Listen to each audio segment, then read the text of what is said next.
Hi, Joseph Clay here with my Breeders' Cup Racing Tips 2022, Friday and Saturday for all the turf races. This podcast is sponsored by Ticket to Culture Racing, where you get full ownership in a racehorse in England and Ireland. So, this is a great race meeting. Want to say hello to all my subscribers watching my podcast and to some new watchers that are looking at our tipping channel for the first time. So what we utilize, we're looking at it, our tips are based on race form and the pedigree to form an opinion, and we utilize the Vulllier dosage tool, which measures the 6 foundation sires of the Thoroughbred that have a prepotent influence on each horse, from Bloodstock Evaluator. And so, particularly with turf races, there's more of it's easier to read almost, and particularly we focus on European races. These American races, it's a lot about speed. You're going around tight ovals, so it requires a horse to be able to win a race, and particularly at Keeneland there is a longer straight. They're tight turns, but they have a pretty long straight. So the horses that can have that turn of foot, that can come off the pace, and particularly with the 2-year-old turf races, there's a lot of horses in the race, and there's going to be pace because these horses haven't run that much, so they're going to go full out, some of them. And then other horses are going to be able to relax and lay off the pace and then quicken in the end. And particularly with the European horses, they're just trained to do that, where American horses are, they're just trained to break and go out to the front and lead. So I'm combining this podcast with you looking at the pedigree on these races, as well as I got to see some of the horses, particularly the Godolphin horses at Keeneland training in the morning, and they looked really good. And as well as just hearing a good backstory on one particular race that we have, and they've tipped it out. And this horse likes the track. It's 22-1. So that's going to be our big play. And that's tomorrow for day 2. And we'll get into that. But one thing I will say is Charlie Appleby did say he really likes his 3-year-olds a lot and to be in the frame. Now, he didn't really, he's just, he from what they said, he mentioned, a question mark, on his 2-year-olds. He was just more positive about his 3-year-olds. And so he didn't say one way or the other, but it just, I don't know, you can read between the lines. So I've kind of focused on Charlie Appleby's horses for the 3-year-olds for tomorrow, and less on the 2-year-olds for the Friday Breeders' Cup races. Now, starting off with the Breeders' Cup Turf Sprint, we have Persian Force. He has a really great profile. I think it's going to, Richard Hannon, he hasn't had the best luck winning, but this year he could take a turn, and with Frankie Dettori aboard, could win over Dramatize with Carl Burke.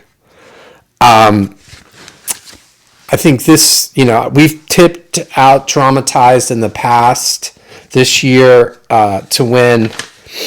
and she has a really good turn of foot. So it's going to be tight. And then, of course, Wesley Ward's horse, Love Reigns, is the favorite.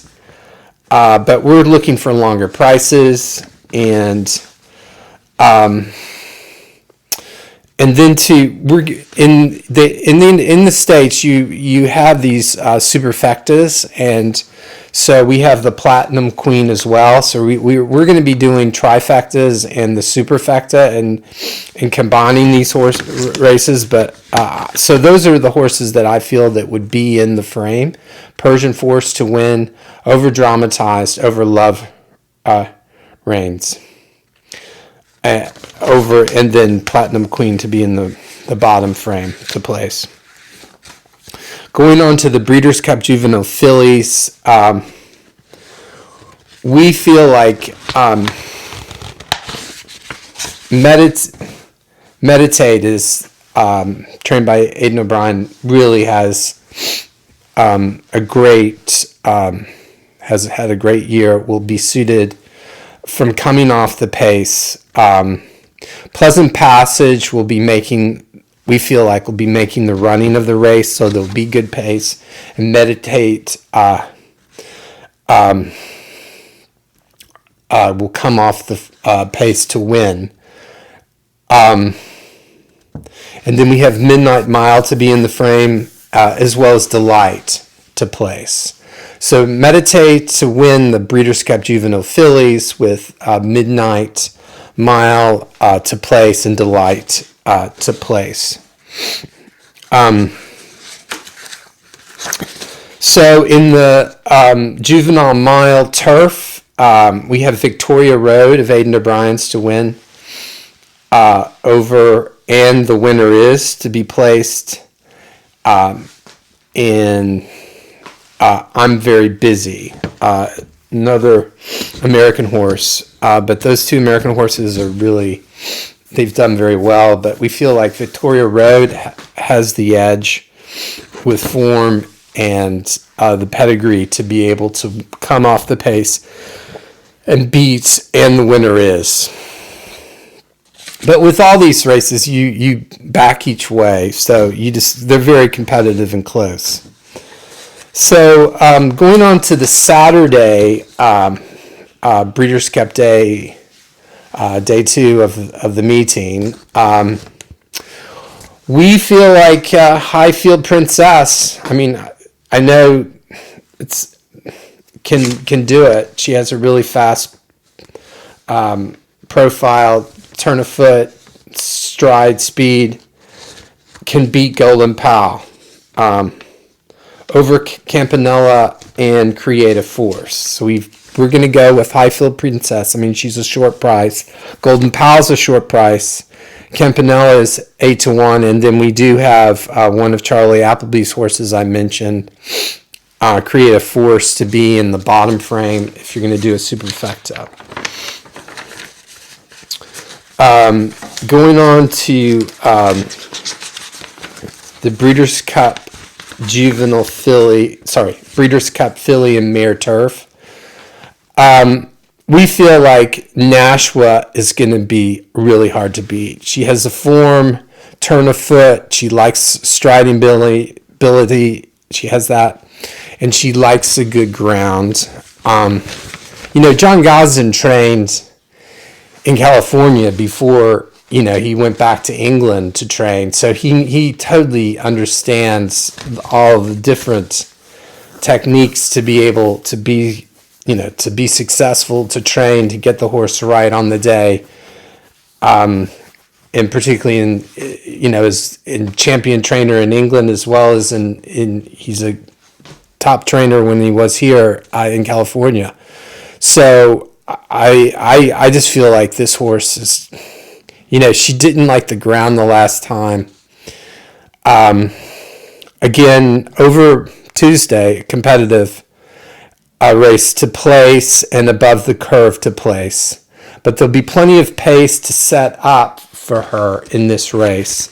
And Keeneland does have a longer stretch. to be that she can be there right on the line. Okay, so this is our big price bet for the whole meeting, and I got a tip from this. They were tipping on the track when I saw the Godolphin runners training. I got from a good source, and as well as listening to Aidan O'Brien. Order of Australia just had some setbacks this year, and they were just really aiming for this race to win, and has a great profile as far as pedigree wise, and obviously he's won here before at a long price. He's kind of under the radar. Obviously, it's going to be tight because Modern Games of Charlie Appleby. I'm going to go over price with this Order of Australia over Modern Games. And Rafe Beckett's horse, Ken Ross. And then there's another horse, Annapolis, trained by Todd Fletcher, American horse. He's very good as well. And could be in the frame too, and to place. And that's my superfecta. Order of Australia, Modern Games, Ken Ross, and Annapolis. But Order of Australia 22-1, Aidan O'Brien saying he's training well. They've been aiming for this race. So, they've been doing, he's raced before this year and he's been placed, but their main focus is to win this race. So I'm going to back him to win over Modern Games to place, Ken Ross to place, and Annapolis in the bottom frame. It will be good pace in the Breeders' Cup Mile. And then going on to the last Breeders' Cup Turf. Again, I think it's a short price, but you have Nation's Pride over Rebel Romance, both Godolphin horses over Mishriff of John Gustin's. It's a short price, but I think they're two horses that are going to be very hard to beat. Nation's Pride, I think, is the better of over Rebel's Romance, even though he's been winning. I still feel like Nation's Pride has the best profile and form to win over his stablemate Rebel's Romance. And then Mishriff as a consistent horse, should be in the frame to place as well. Those are my Breeders' Cup tips for 2022. I want to thank all my subscribers for watching my podcast this racing flat season. And we look forward to tipping on next season. Please subscribe. If you aren't a subscriber, please subscribe. We tip out selective race meetings in Britain for the flat racing season. Thank you and good luck, and have a great days punting for the Breeders' Cup 2022 at Keeneland.